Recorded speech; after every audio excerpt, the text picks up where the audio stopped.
il y a une seule manière dans laquelle nous avons le droit de faire des reproches à quelqu'un. Une seule et unique manière. C'est laquelle? C'est chas v'shalom. Ne jamais faire le reproche sur la personne, mais faire uniquement le reproche en séparant la personne de l'acte qu'il a fait. Et donc, en fin de compte, il ne faut faire le reproche que sur l'acte lui-même. Donc, à un enfant, on ne dira jamais « tu es méchant », mais on dira « ce que tu as fait est méchant ».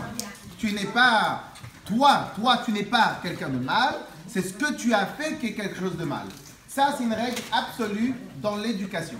Pourquoi? Parce qu'en vérité, si maintenant on associe l'acte à la personne, et bien au final, l'enfant, il va se mettre dans la tête qu'il est méchant, en vérité, il n'est pas méchant, c'est l'acte qui a fait qu'il est méchant, et ainsi de suite, ce qui va lui donner la possibilité à la personne et à l'enfant et à la personne de pouvoir faire chouva plus tard, qui va lui donner la possibilité tout simplement de s'améliorer.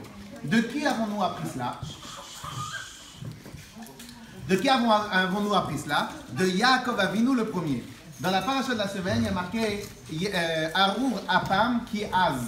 Dans la paracha, Yaakov Avinu, il va bénir ses enfants juste avant de décéder. Et une des choses qu'il va dire à Shimon et à Lévi, il va leur dire une bracha spéciale. Il va leur dire Arur Apam, qu'ils soient maudits, mais il va bénir ses enfants avant de partir. Qu'ils soient maudits quoi? Leur colère, pas eux. Et donc, en fin de compte, qu'est-ce que Rashi nous dit? Il nous dit, regardez la force.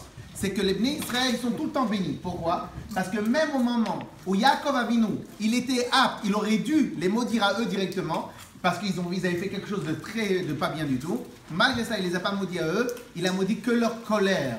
Mais eux, ils ne peuvent être que bénis. C'était dû à quoi? Lorsque maintenant ils ont sauvé Dina et Dina, à ce moment-là, ils étaient à eux deux, Shimon et Lévi, ils ont tué tout un village entier. Et Yaakov Avinu, ça l'a beaucoup contrarié. Et malgré cela, malgré qu'il avait toujours en tête ce qu'ils avaient fait, quelque chose de très sauvage et de très dur, malgré cela, il ne les a pas maudits à eux-mêmes, il a maudit que leur colère. Et donc, quel est l'ancêtre qui a montré la meilleure manière d'éduquer des enfants? C'est Yaakov Avinu. Puisqu'en fin de compte, Yaakov Avinu, il avait 12 enfants, et les 12 enfants étaient tous des tzadikim. Pourquoi? Parce que peut-être une des techniques d'éducation que Yaakov Avinu avait, c'était de ne jamais associer l'acte et la personne de l'acte. Ce qu'ils ont fait comme acte, c'est une chose, et ce qu'ils ont, c'est la personne elle-même, c'est une autre. Et notre travail à nous, c'est quoi? C'est de, au contraire, itamu chataim minaret, comme il y a passé dans le pasuk, itamu chataim,